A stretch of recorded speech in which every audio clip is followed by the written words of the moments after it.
पूरी दुनिया में पक्षियों की 10,000 से भी ज़्यादा प्रजातियां पाई जाती है। सभी के वहीं दो पंज, दो पंख और कहीं गर्दन होती है। लेकिन इन्हीं में से एक ऐसा पक्षी है जिसकी एक अलग ही पहचान हो जो आसमान में से आसमान का सीना चीर के हज़ारों मीटर ऊपर 120 किलोमीटर हवर की प्रति की रफ्तार से उड़ता है, जो खुद के कहीं गुना अधिक वजन के शिकार को भी अपने पंजों में दबोच कर उड़ जाता है और इसी के लिए पक्षियों का राजा कहा जाता है, जिसे हम बाज के नाम से भी जानते हैं। एक बाज इतना ऊंचा मुकाम हासिल करता है अपनी ट्रेनिंग और अपने पुनर्जन्म की वजह से। अगर आप भी इस दुनिया में एक मुकाम हासिल करना चाहते हो तो एक बाज को बाज बनने के पूरा सफ़र आपको जानना बहुत ज़रूरी है, क्योंकि 25 से 30 की उम्र तक आने के बाद भी लोगों को रिस्क लेने से डर लगते हैं। लेकिन इस बाज के जीवन की शुरुआत ही रिस्क लेने से होती है।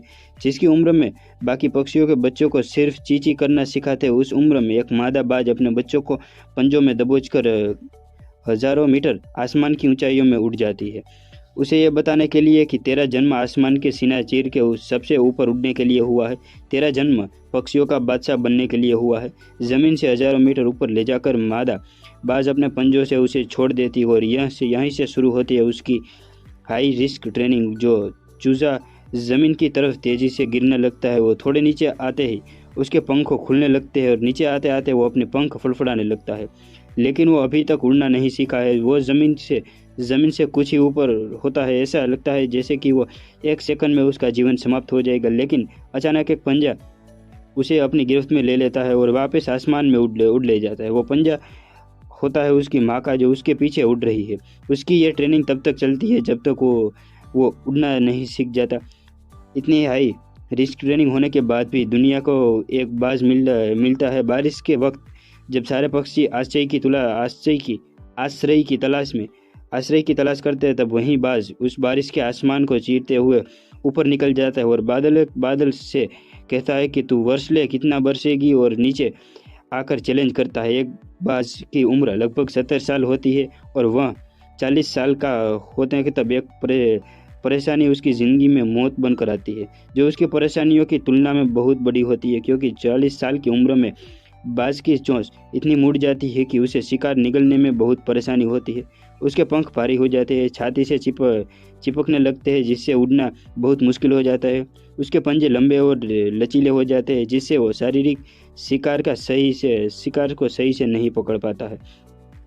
वो शरीर त्याग सकता है, गिद्ध की तरह छोड़े हुए भोजन पर निर्भर हो सकता है और सबसे कठिन और पीड़ादायक रास्ता अपने आप को पुनः स्थापित का फिर से आसमान का सीना चीर कर उड़ने का, और वो भी तीसरी रास्तों को चुनता है और अपने पास वो सबसे ऊंचे चोटी के पास पहुंच जाता है।